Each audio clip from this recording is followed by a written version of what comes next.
दोस्तों, एक बार एक माँ रोज़ाना एक अपनी प्यारी सी गाड़ी से बैठकर ऑफिस में जाती अपने पति के साथ, और उसका ही बेटा रोज़ाना उससे भीख मांगकर अपना पेट भरता था और वह भी बड़ी प्यार प्यार से दे देती थी। यह कैसा इत्तेफाक था कि माँ गाड़ी में बैठकर ऑफिस जाती है और उसका बेटा रोज़ाना भीख मांगता है उसी से। यह इत्तेफाक नहीं था दोस्तों, यह एक सच्ची कहानी है और यह सच्ची कहानी बदरपुर की है और 2005 की है, जब रोज़ाना एक महिला अपने पति के साथ ऑफिस जाती है और जैसे ही रेड लाइट जलती है, जाम लगता है, तभी रोज़ाना मेले कुचीले कपड़े पहनकर बहुत सारे बच्चे संजना के गाड़ी के इर्द गिर्द घेरा बना लेते हैं और कहते हैं, आंटी प्लीज़ कुछ ले लो हमसे और हमें कुछ खाने को दे दो। उनमें से एक बच्चा जो कि रोज़ाना संजना के पास आता है और कहता है, आंटी ये गुब्बारे ले लो और मुझे कुछ खाने को दे दो। तो संजना कहती है कि बेटा मैं गुब्बारे लेकर क्या करूँगी, मेरे तो अभी कोई छोटा बच्चा भी नहीं है। हाँ, जब छोटा बच्चा होगा तो मैं रोज़ाना तुमसे गुब्बारे लिया करूँगी। फिर वह छोटा लड़का फिर कहता है, आंटी ले लो ना, ले लो ना। संजना वह गुब्बारा ले लेती है। तभी रोज़ाना वह लड़का उसी लाल बत्ती पर आता है और उसका रोज़ाना का काम हो जाता है कि वह संजना को रोज़ाना कुछ ना कुछ देता है और संजना वापस उसको बहुत सारे पैसे देती है। परंतु कई बार संजना ये भी कहती है कि बेटा जो तुम पेन गुब्बारे बेचते हो यह मेरे किसी भी काम के नहीं है, इसलिए तुम मुझे कुछ मत दिया करो, मैं बदले में तुम्हें वैसे ही पैसे दे दिया करूँगी। यही सिलसिला काफ़ी दिनों तक चलता रहता है। रोज़ाना की मुलाकात अब प्यार में बदल जाती है। संजना कहीं न कहीं उस भिखारी लड़के से प्यार करने लगती है और उसे उसका अब कहीं न कहीं संजना को उस लड़के से बहुत ज़्यादा प्यार हो जाता है और वह उस लड़के को ममता भरी निगाहों से देखना शुरू कर देती है। एक दिन फिर वही सिलसिला जारी हुआ, रेड लाइट जली, सारे ट्रैफिक रुक गए और जाम लग गया। संजना की नज़रें उस लड़के को इधर उधर देख रही थी। तभी उस लड़के के टोली वहाँ पे आई और उस संजना से कुछ कुछ मांगने लगी, आंटी हमें खाना दे दो, आंटी हमें कोई चीज़ है तो दे दो। तब संजना कहती है, ठीक है बच्चों, मैं सब के लिए लेके आई हूँ, परंतु वो तुम्हारे साथ एक लड़का आता था, आज वो क्यों नहीं आया। तो सभी लड़के एक दूसरे की तरफ देखते हैं और फिर कहते हैं, आंटी आंटी आप रजत की बात करते हो। बोले बेटा मुझे उसका नाम तो नहीं पता, परंतु वो तुम्हारे साथ रहता है और इतनी से उसकी हाइट है और ऐसा रंग है, ऐसे उसके बाल हैं। तब सारे बच्चे कहते हैं, हाँ हाँ आंटी उसका नाम तो रजत है, वो हमारे साथ ही भीख मांगने आता है, परंतु कल उसके साथ बहुत बुरा हो गया। तब एकदम संजना चौंकती है, वो कहती है कि क्या हो गया बेटा उसके साथ, जल्दी बताओ मुझे। तो सारे बच्चे कहते हैं, आंटी आंटी कल वो जब सड़क पर भीख मांग रहा था तो एक ऑटो वाले ने उसके बहुत तेज टक्कर मारी और वह वहीं गिर गया, उसके सिर में बहुत सारी चोटें आई। इतना सुनते ही संजना बौखला जाती है और पता नहीं उसको क्या हो जाता है। वो कहती है कि बेटा बेटा मुझे उसके पास ले चलो, मुझे रजत के पास ले चलो, वो कौन से हॉस्पिटल में है, मुझे अभी उसके पास जाना है। तो सभी बच्चे भी उस आंटी को देखते हैं कि यह आंटी एक भिखारी के लिए इतनी परेशान क्यों हो रही है। तो इतना सुनते ही संजना खुद को रोक नहीं पाती और वह उन बच्चों को लेकर उस हॉस्पिटल में चली जाती है। वहाँ वह रजत की माँ यानी कि दादी माँ को देखकर चौंक जाती है और कहती है कि आप यहाँ कैसे। तभी दादी बताती है कि मेरा राजू यहाँ एडमिट है और पता नहीं वह बच पाएगा या नहीं। इतना सुनते ही संजना कहती है, यानी कि रजत मेरा ही बेटा है। दोस्तों अब ध्यान से सुनना कहानी क्या थी। तभी दोनों एक दूसरे के गले लगकर खूब रोती हैं। तब बूढ़ी दादी कहती है, हाँ हाँ संजना तो दुखी मत हो, हाँ हाँ राजू तेरा ही बेटा है, वह रजत है, वह तेरा ही बेटा है। वह जल्दी से जल्दी अपने बच्चे को देखना चाहती है। अब दोस्तों आप सोचते होंगे कि वह भिखारी या रोड पर चीज़ बेचने वाला उस रईस संजना का बेटा कैसे हो सकता है। तो बात काफ़ी पुरानी है, लगभग 2005 की है, जब संजना केवल 18 साल की थी। तो उसे एक राजू नाम के लड़के से प्यार हो जाता है। माँ बाप उसे बहुत समझाते हैं परंतु वह नादानी कर बैठती है और राजू से शादी कर लेती है। राजू भी संजना को बहुत ज़्यादा प्यार करता है परंतु शादी के कुछ दिन बाद ही संजना को पता चलता है कि राजू तो गैंग के साथ मिलकर गलत काम करता है। संजना उसे बहुत समझाती है परंतु वह नहीं मानता। कुछ ही दिनों में गैंग के लोग ही राजू को मार देते हैं और तभी संजना भी एक बच्चे को जन्म देती है। तभी संजना अपने सास ससुर के साथ रहने लगती है परंतु उनकी पारिवारिक हालत बहुत ज़्यादा खराब हो जाती है क्योंकि पहले तो राजू कमाने वाला था, कैसे भी कमाता था, गलत काम करके कमाता था, उनका पेट भरता था। परंतु अब कुछ भी कोई भी कमाने वाला नहीं था। बूढ़े सास ससुर भी नहीं कमा पाते थे बल्कि उनके खाने के भी लाले पड़ जाते हैं। तभी एक दिन संजना के माता पिता उसे देख लेते हैं और उसकी बुरी हालत देखकर बहुत दुखी होते हैं। वो उसको घर चलने के लिए कहते हैं परंतु वो नहीं मानती।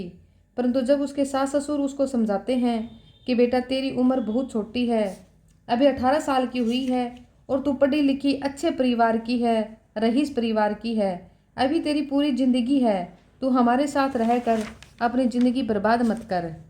तो संजना वहाँ से जाकर अपने माँ बाप के साथ चली जाती है। तो उस टाइम संजना का वह बेटा 1.5 साल का होता है और वह कहती है कि मैं अपने बच्चे को भी साथ ही लेकर चल पड़ती हूँ। परंतु उसके माँ बाप कहते हैं कि बेटा तुझे अपने बेटे को बुलाना होगा क्योंकि इसे कोई और नहीं अपनाएगा। और संजना के सास ससुर जब उसको बहुत ज़्यादा समझाते हैं और कहते हैं कि बेटा इसे हमारे राजू की निशानी सोचकर हमारे पास रख जा ताकि हम सोचेंगे कि हमारा बेटा मरा नहीं, यह हमारा राजू ही है और हम इसका सहारा बनेंगे, इसको कमा कर इतना तो खिला ही देंगे कि यह इसका पेट भर सके। तो संजना दिल पर पत्थर रखकर और अपने माँ बाप के साथ आ जाती है। उसी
आज से हमारे एक बच्चा नहीं, हमारे 2 बच्चे हैं। तुम अपने रजत को भी अपने साथ ले चलो। और यह बहुत सौभाग्य की बात है कि हमारा दूसरा बच्चा आने से पहले ही उसे बड़ा भाई मिल गया। इतना सुनते ही संजना खूब फूट फूट कर रोती है और अपने पति के चरणों में उस गिर जाती है और उसके पैर छूती है कि मुझे इतना अच्छा पति मिला कि मेरी सारी बातें भुलाकर मुझे और मेरे बेटे को हक दिया। दोस्तों, विशाल अपने घर संजना को ले आता है और रजत को भी ले आता है। यह बात काफ़ी पुरानी हो गई। आज भी उनका भरा पूरा परिवार है और वो बहुत प्यार से रहते हैं। बात तुम तक इसलिए पहुंचाई जा रही है क्योंकि मानवता से बड़ा कोई रिश्ता नहीं होता। विशाल ने बहुत ही अच्छी मानवता दिखाई, प्यार दिखाया, जिससे कि दोनों माँ बेटे की ज़िंदगी भी रोशन हो गई और उनका विशाल का घर भी रोशन हो गया। और सबसे बड़ा कदम उसकी विशाल की माँ ने उठाया जो अपनी बहू को लेने गई। दोस्तों, हर अच्छे काम करिए, उसका परिणाम हमेशा अच्छा ही रहेगा, कभी बुरा नहीं जाता। किसी को धिक्कारने से, किसी को कोसने से या किसी से रिश्ता तोड़ने से हम कभी अच्छा नहीं पा सकते, बल्कि बुरा ही पाते। अगर विशाल संजना को छोड़ देता तो संजना और रजत की ज़िंदगी दोबारा से वहीं आ जाती, एक गरीबी की रेखा में, और वहीं भीख मांग कर उनको खाना। और जो संजना के पेट में बच्चा था विशाल का, उसकी भी ज़िंदगी खराब हो जाती और विशाल का भी पूरा घर खराब हो जाता। तो विशाल ने एक बहुत ही अच्छा और नेक कदम उठाया जो संजना को एक बहुत अच्छी ज़िंदगी दी। तो यह कहानी इतनी फैलाओ कि हर कोई अपनों की गलती को माफ़ करके अपना ले। पर दोस्तों, ऐसा काम भी मत करना कि जो इंसान बार बार गलती करे हम उसको माफ़ करते रहें। संजना ने एक बार गलती करी, लेकिन जब उसकी शादी हो गई तो उसने अपने विवाहित जीवन में कभी कोई गलत काम नहीं किया, ना ही अपने पति से धोखा किया, उसके साथ पूरी तरह से वफादारी करी।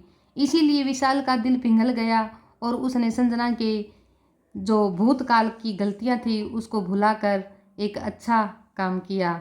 दोस्तों, कहानी पसंद आई हो तो लाइक, शेयर और सब्सक्राइब ज़रूर करें और ऐसी ही सच्ची कहानियों से अपने अपने आसपास के वातावरण को सुंदर बनाएं, अपने अंदर के इंसान को सुंदर बनाएं और अपनों की गलतियों को माफ़ करके उन्हें अपनाएं।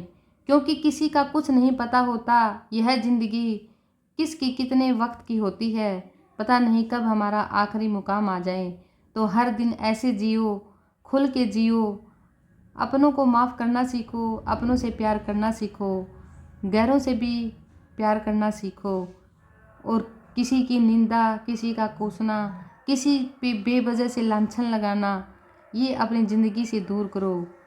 बुरी चीज़ें, बुरे विचार, बुरे रिश्ते, इनसे दूर रहो और अच्छे विचार, अच्छी बातें, अच्छे रिश्तों को हमेशा प्रफुल्लित करो, उनको खिलने दो। जय हिंद, जय भारत।